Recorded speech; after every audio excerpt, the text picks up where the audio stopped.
Hallo, liebe Freunde der okkulten Mysterien, zu einem neuen Beitrag. Vampirzoologie, Enzyklopädie, Ursprung, Legenden, Vampirkulte. Die Vampirlegende hat ihren Ursprung in verschiedenen Kulturen und reicht bis in die Antike zurück. Es gibt Berichte und Sagen über Blutsauger, die teilweise bis vor Christus datiert werden können. Der genaue Ursprung von Vampirüberlieferungen ist jedoch schwer zu bestimmen, da verschiedene Kulturen auf der ganzen Welt ihre eigenen Versionen von Vampiren haben. In vielen alten Kulturen wurden Geschichten über Wesen erzählt, die das Blut von Menschen tranken, um ihre Lebenskraft zu erhalten. Diese Geschichten waren oft mit Okkultismus und Mystik verbunden. Einige der ältesten Berichte über Vampire stammen aus dem alten Ägypten, wo es Legenden über Wesen gab, die sich von Blut ernährten und Unsterblichkeit erlangten. Doch bevor es losgeht, wie üblich das Intro.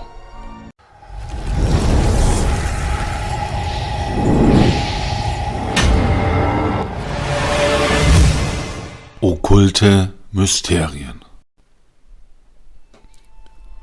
In der sumerischen Mythologie gibt es beispielsweise die Geschichte von Lilitu, einer weiblichen Dämonin, die Menschen im Schlaf heimsucht und ihnen das Blut aussaugt. In der Kabbala, einer jüdischen Geheimlehre, wird Lilith als Adams erste Frau erwähnt. Nach ihrer Vertreibung aus dem Paradies wurde sie zu einem Nachtgeist, der junge Menschen heimsuchte und kleine Kinder stahl. Lilith wird oft als eine Art Urvampirin betrachtet und hat einen festen Platz in der Vampirmythologie. Auch in der babylonischen Mythologie gibt es ähnliche Geschichten über blutsaugende Dämonen. Akasha wird als eine der ältesten Vampire beschrieben, die über außergewöhnliche Kräfte verfügt. Sie hat die Fähigkeit, Gedanken zu lesen, Menschen zu manipulieren und ihre Gestalt zu verändern. Sie wird oft als Verkörperung der Schönheit und des Todes dargestellt. In der Geschichte wird Akasha als Anführerin einer Vielzahl von Vampiren angesehen und von diesen verehrt. Sie hat eine große Anhängerschaft um sich gesammelt und wird von ihren Gefolgsleuten als Göttin verehrt. Ihre Macht und ihr Einfluss erstrecken sich über viele Jahrhunderte. Die Figur Akasha verkörpert die dunkle Seite der Vampirwelt und symbolisiert die Verlockungen und Gefahren des Vampirdaseins. Sie ist sowohl faszinierend als auch gefährlich und zieht Menschen in ihren Bann. In dem Film Queen of the Damned von Anne Rice, erschienen 2002, gibt es ebenfalls einen Bezug zu Akasha. Auch in der griechischen Mythologie gibt es Erwähnungen von blutsaugenden Kreaturen wie den Lamien. Im alten Transsilvanien, das oft als Ursprungsland der Vampirsaga genannt wird, gehört der Glaube an Wiedergänger und Nachzehrer seit Jahrhunderten zur Volkskultur. Die Karpatenregion gilt als Heimat vieler Vampirlegenden und Geschichten. Eine bekannte Geschichte erzählt von einem Mann namens Cornelius, der im 15. Jahrhundert lebte. Cornelius war ein Adeliger, der sich mit dunkler Magie beschäftigte und schließlich zu einem Vampir wurde. Es wurde überliefert, dass er seine Opfer mit seiner Hypnosefähigkeit in seinen Bann zog und ihnen dann das Blut aussaugte. In Rumänien, insbesondere in Transsilvanien, ist der Vampir-Aberglaube seit Jahrhunderten tief verwurzelt. Die Region wird oft mit dem berühmten Vampircharakter Dracula in Verbindung gebracht. Der Legende nach war Vlad Tepes, auch bekannt als Vlad der Pfähler, eine Inspiration für Bram Stokers Roman Dracula. Vlad Tepes war ein grausamer Herrscher im 15. Jahrhundert und wurde mit blutigen Methoden zur Abschreckung von Feinden in Verbindung gebracht. Ein weiterer bemerkenswerter Fall ist Churigrando aus Istrien. Im 17. Jahrhundert wurde er beschuldigt, als Vampir zurückgekehrt zu sein und die Dorfbewohner zu terrorisieren. Es wurde berichtet, dass er nachts aus seinem Grab auferstand und Menschen attackierte. Um ihn zu stoppen, wurden Maßnahmen ergriffen, wie das Öffnen seines Grabes und das Durchbohren seines Herzens mit einem Pfahl. Im 17. und 18. Jahrhundert gab es in vielen Teilen Europas den Glauben an Vampire, was zu Graböffnungen führte. Menschen waren überzeugt davon, dass einige Verstorbene als Vampire zurückkehrten und ihr Unwesen trieben.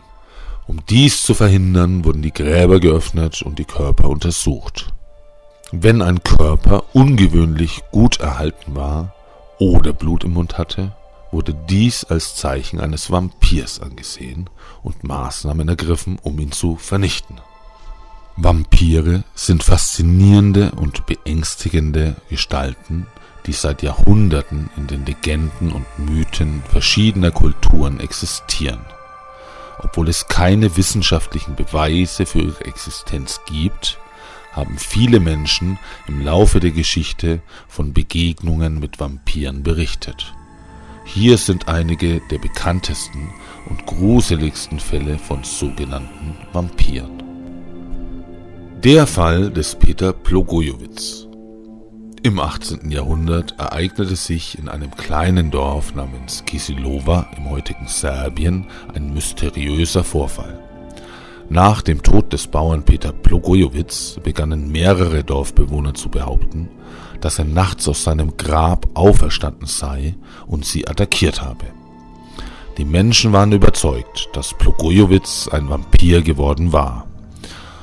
Um dem Spuk ein Ende zu setzen, exhumierten sie seine Leiche und stellten fest, dass sein Körper keinerlei Verwesungserscheinungen zeigte. Sie durchbohrten sein Herz mit einem Pfahl, was dazu führte, dass Blut aus seinem Mund floss. Nach diesem grausamen Akt hörten die Angriffe auf. Der Fall der Gräfin Elisabeth Báthory. Die ungarische Adelige Elisabeth Báthory lebte im 16. Jahrhundert und wurde später als Blutgräfin bekannt. Ihr wurde vorgeworfen, junge Mädchen gefoltert und getötet zu haben, um in deren Blut zu baden und ihre Jungfräulichkeit zu bewahren. Obwohl es keine direkten Berichte über ihre Vampiraktivitäten gibt, wurde sie mit dem Mythos des Vampirismus in Verbindung gebracht. Báthory wurde schließlich wegen ihrer Gräueltaten verurteilt und lebenslang in ihrem Schloss eingesperrt. Der Fall des Arnold Paole. Im 18. Jahrhundert gab es in Serbien einen Mann namens Arnold Paole, der behauptete, von einem Vampir gebissen worden zu sein. Kurz nach seinem Tod begannen mehr ereignisreiche Ereignisse in seinem Dorf. Menschen wurden angegriffen und behaupteten, Paole sei für diese Angriffe verantwortlich. Um den Spuk zu beenden, exhumierten die Dorfbewohner seine Leiche und fanden sie unversehrt vor. Sie durchbohrten sein Herz mit einem Pfahl, was dazu führte, dass Blut aus seinem Körper spritzte. Nach diesem Akt hörten die Angriffe auf und der Vampirfluch schien gebrochen zu sein. Der Fall des Mercy Brown. Im späten 19. Jahrhundert ereignete sich in Rhode Island, USA, ein Fall von Vampirismus, der als Fall Mercy Brown bekannt wurde. Die junge Mercy Brown war an Tuberkulose gestorben und kurz darauf erkrankten auch ihre Mutter und ihre Schwester an derselben Krankheit. Die Dorfbewohner waren überzeugt, dass Mercy als Vampir auferstanden war und ihre Familie heimsuchte. Um den Fluch zu brechen, exhumierten sie Mercys Leiche und stellten fest, dass ihr Körper kaum verwest war. Sie entnahmen ihr Herz und verbrannten es, in der Hoffnung, damit die Krankheit zu besiegen. Der Fall des Grafen von Saint-Germain. Der Graf von Saint-Germain war eine mysteriöse Figur des 18. Jahrhunderts, der behauptete, unsterblich zu sein und über alchemistische Fähigkeiten zu verfügen. Er soll zahlreiche europäische Höfe besucht haben und wurde oft mit dem Mythos des Vampirismus in Verbindung gebracht. Es gibt Berichte von Menschen, die behaupteten, ihn über Jahrhunderte hinweg unverändert gesehen zu haben. Obwohl es keine konkreten Beweise für seine vampirischen Aktivitäten gibt, bleibt der Graf von Saint-Germain eine faszinierende und beängstigende Figur der Geschichte. Diese Fälle von sogenannten Vampiren sind nur einige Beispiele aus einer Vielzahl von Berichten weltweit. Ein weiteres interessantes Mysterium sind Vampirkulte. Vampirkulte sind Gruppen oder Gemeinschaften, die sich mit dem Glauben an Vampire und deren Verehrung beschäftigen. Diese Kulte haben oft ihre Wurzeln in alten Legenden und Mythen über Vampire, aber sie können auch moderne Interpretationen und Praktiken beinhalten. Hier sind einige Beispiele für Vampirkulte. Der Tempel des Vampirs. Der Tempel des Vampirs ist eine moderne religiöse Bewegung, die sich auf den Glauben an Vampire konzentriert. Sie wurde 1989 von Vater Sebastian gegründet und hat ihren Hauptsitz in New York City. Der Tempel des Vampirs betrachtet Vampire als spirituelle Wesen und bietet Rituale, Zeremonien und Lehren an, um die Verbindung zu diesen Wesen zu stärken. Die Ordo Strigoi, die 7. Die Ordo Strigoi ist ein internationaler Vampirkult, der sich auf die Verehrung von Vampiren konzentriert. Sie betrachten Vampire als eine Art spirituelles Ideal und streben danach, wie Vampire zu sein oder mit ihnen in Verbindung zu treten. Die Mitglieder des Ordo Strigoi praktizieren Rituale, Meditation und Energiearbeit, um ihre Verbindung zu den Vampiren zu stärken. Temple of the Vampire. Der Tempel ist eine Organisation, die sich als religiöser Orden präsentiert und den Glauben an Vampire als spirituelle Wesen fördert. Sie behaupten, dass Vampire seit Jahrhunderten existieren und dass sie übernatürliche Kräfte besitzen. Die Mitglieder des Temple of the Vampire folgen einem bestimmten Glaubenssystem, das auf den Lehren des Gründers und Hohepriesters Majesty basiert. Sie praktizieren Rituale, Meditation und Studium, um ihre Verbindung zu den Vampiren zu vertiefen und von ihren vermeintlichen Kräften zu profitieren. Die Vampir-Subkultur. Die Vampir-Subkultur ist eine Gemeinschaft von Menschen, die sich mit dem Vampirismus identifizieren oder ihn als Teil ihrer Identität annehmen. Diese Subkultur umfasst verschiedene Gruppen und Individuen, die sich in ihren Überzeugungen und Praktiken unterscheiden können.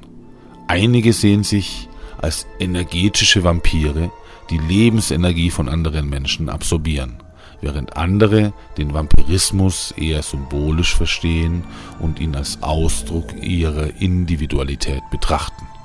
Es ist wichtig anzumerken, dass nicht alle Vampirkulte tatsächlich an die Existenz von realen Vampiren glauben. Für viele Mitglieder geht es eher um die Symbolik und Mystik der Vampirfigur, sowie um die Erforschung ihrer eigenen dunklen Seite.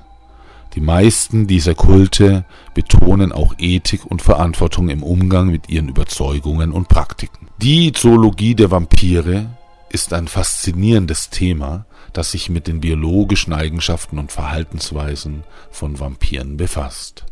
Vieles deutet darauf hin, dass Vampire eine Reihe von Anpassungen entwickelt haben, um ihre blutsaugende Lebensweise zu unterstützen. Dazu gehören scharfe Eckzähne zum Durchbohren der Haut, eine erhöhte Geschicklichkeit und Beweglichkeit. Die Zoologie der Vampire ist geprägt von einzigartigen Merkmalen und Fähigkeiten. Ein wichtiger Aspekt ist die Übertragung des Vampirvirus. Dies geschieht in der Regel durch den Biss eines bereits infizierten Vampirs. Der Virus verändert den Stoffwechsel des Menschen und programmiert ihn auf den Konsum von Blut um. Die Inkubationszeit des mutagenen Virus variiert von Individuum zu Individuum, kann aber mehrere Tage bis Wochen dauern. Während dieser Zeit findet eine Umstellung des Stoffwechsels statt, bei der der Körper des zukünftigen Vampirs auf den Konsum von Blut vorbereitet wird und sich auf die Veränderungen vorbereitet, die mit der Transformation in einen Vampir einhergehen. Der Betroffene fällt in ein sogenanntes Vampirkoma. Die Metamorphose eines Menschen in einen Vampir erfolgt meist während des Todes oder kurz danach. Dabei treten verschiedene körperliche Veränderungen auf, die den Vampiren ihre einzigartigen Eigenschaften verleihen. Eine dieser Veränderungen betrifft die Augen des Vampirs. Die Iris kann sich je nach Erregungszustand verändern und unterschiedliche Farben annehmen, was ihnen ein faszinierendes und hypnotisches Aussehen verleiht. Ein weiteres auffälliges Merkmal sind die Hände und Finger der Vampire, die oft spitz zulaufen und ihnen eine gewisse Geschicklichkeit beim Blutsaugen verleihen. Die Eckzähne eines Vampirs sind besonders ausgeprägt und dienen dazu, die Haut beim Biss zu durchbohren und Zugang zum Blutstrom zu erhalten. Das Wesen der Vampire ermöglicht es ihnen, sich ausschließlich von Blut zu ernähren. Blut ist für sie nicht nur eine Nahrungsquelle, sondern auch eine Quelle von Lebensenergie und Macht. Ein weiteres Merkmal ist, dass Vampire das Blut für verschiedene Zwecke nutzen können, wie zum Beispiel zur Stärkung ihrer eigenen Kräfte oder zur Heilung von Verletzungen. Eine weitere Theorie besagt, dass Vampire spezielle Enzyme in ihrem Speichel besitzen, die es ihnen ermöglichen, das Blut anderer Lebewesen aufzuspalten und daraus alle notwendigen Nährstoffe zu gewinnen. Diese Enzyme sind äußerst effizient und befähigen sie, auch sehr, sehr lange Zeit gänzlich ohne Nahrung auszukommen. Ihre Fähigkeit, sich von Blut zu ernähren, ist beängstigend und lässt uns erahnen, wie grausam und gefährlich diese Wesen sein können. Ein weiteres furchteinflößendes Merkmal ist ihre außergewöhnliche Stärke und Schnelligkeit.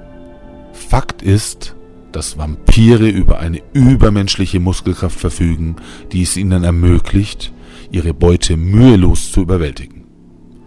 Ihre Muskeln sind dichter und stärker als bei normalen Menschen, was ihnen eine beängstigende Überlegenheit verleiht. Zudem sind Vampire unglaublich schnell und können sich mit einer Geschwindigkeit bewegen, die für das menschliche Auge kaum wahrnehmbar ist. Diese Kombination aus Stärke und Schnelligkeit macht sie zu gefährlichen Jägern der Nacht. Vampire sind oft mit bestimmten Tieren assoziiert, wie zum Beispiel Wölfen, Fledermäusen und Ratten. In einigen Legenden können Vampire die Gestalt dieser Tiere annehmen oder sie als Begleiter und Helfer nutzen. In vielen Legenden können Vampire Wölfe oder Fledermäuse kontrollieren und sie als ihre Helfer nutzen. In alten Schriften wurde erwähnt, dass bestimmte Dämonen den Befehlen eines Vampirs unterstehen und ihm bei seinen dunklen Machenschaften helfen. Ein weiteres Merkmal der Vampire ist ihre Fähigkeit, sich in Nebel zu verwandeln oder an Wänden hochzulaufen. Diese Fähigkeiten verleihen ihnen eine gewisse Übernatürlichkeit und ermöglichen es ihnen, unbemerkt in Häuser einzudringen oder ihren Angreifern zu entkommen. Ein weiterer interessanter Aspekt der Vampirlegenden ist der Glaube, dass ein Vampir erst ins Haus eingeladen werden muss, da die Geometrie des Hauses die Bewohner schützt.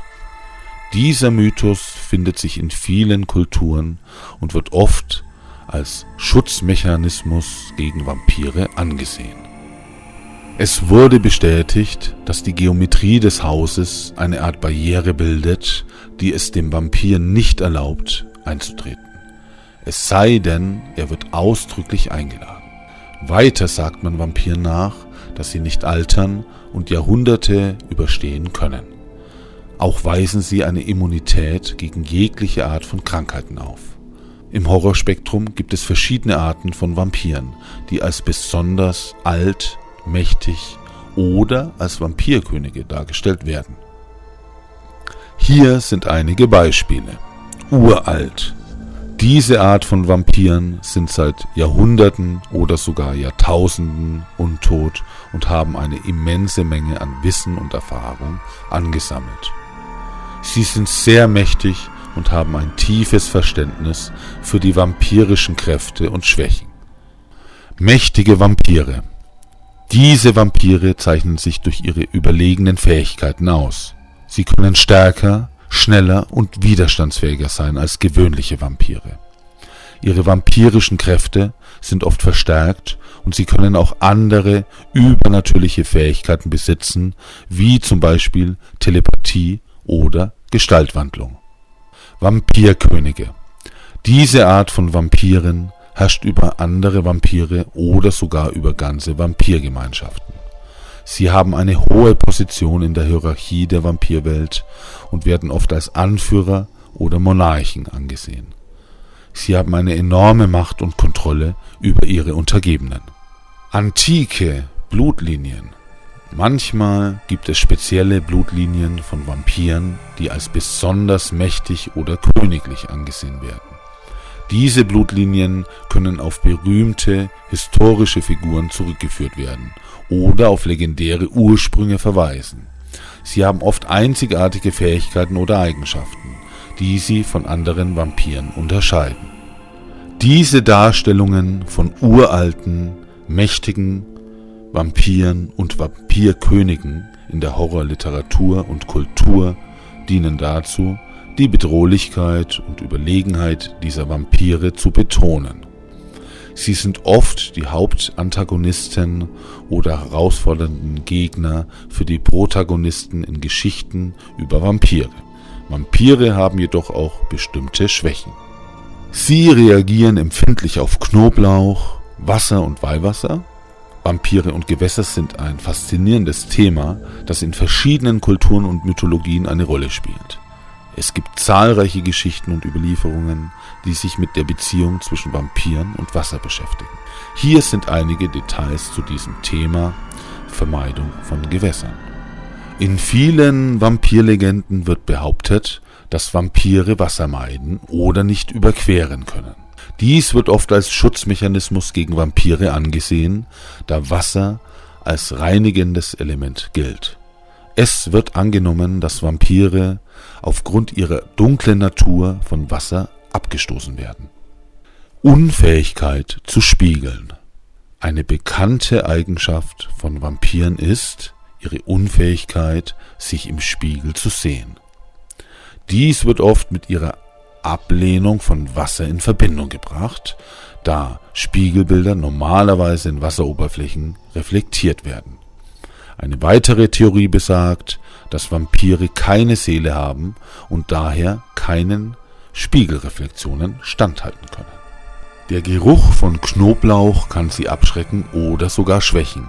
Weihwasser, das mit religiösen Segnungen versehen ist, kann ihnen sogar Schaden zufügen.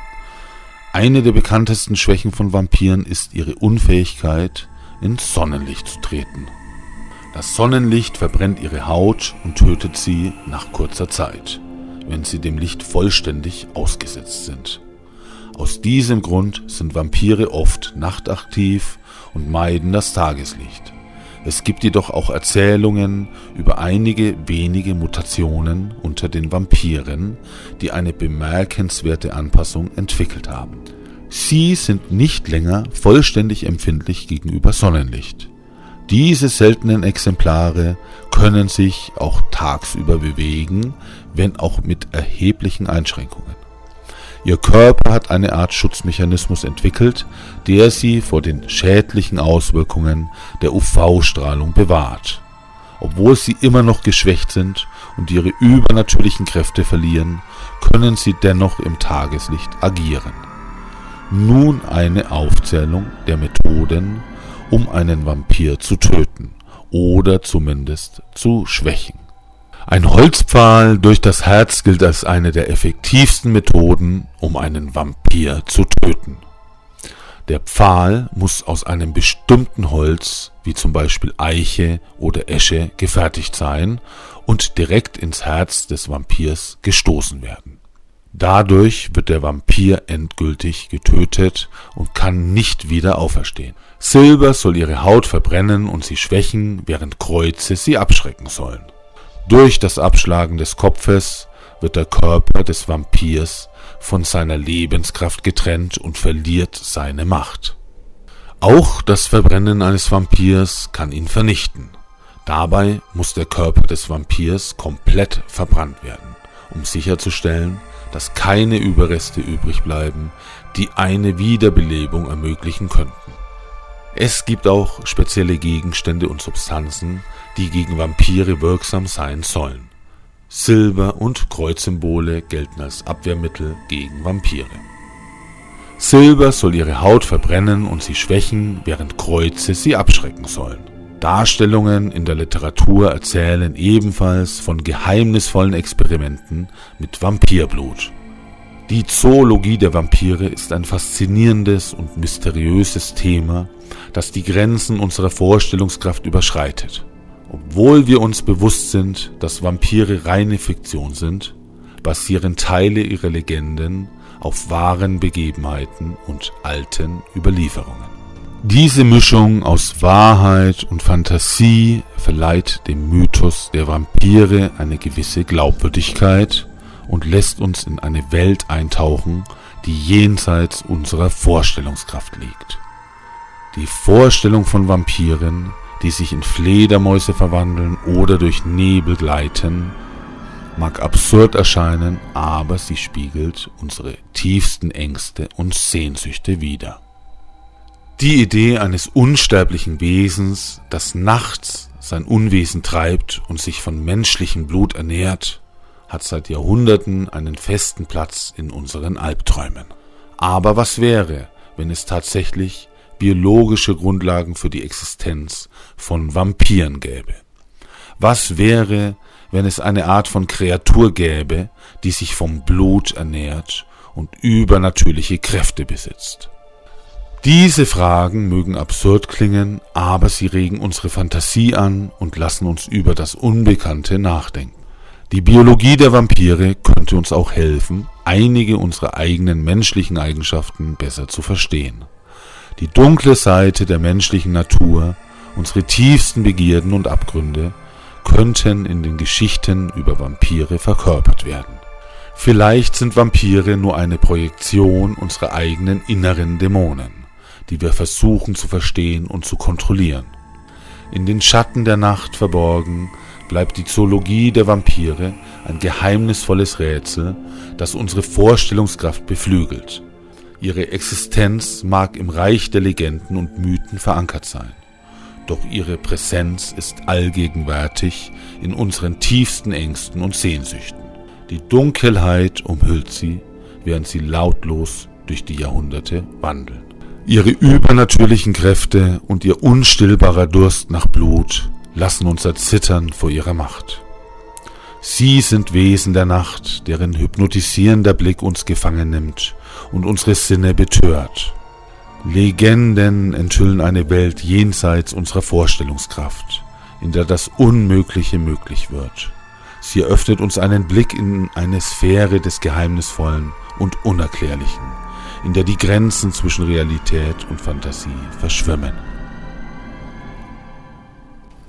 Falls ihr noch mehr zu dem Thema sehen möchtet, lasst es mich in den Kommentaren oder mit einem Like wissen. Und falls du den Kanal noch nicht abonniert haben solltest, dann lass unbedingt ein Abo da. Bis zum nächsten Mal auf unserem düsteren Pfad durch die Welt der okkulten Mysterien.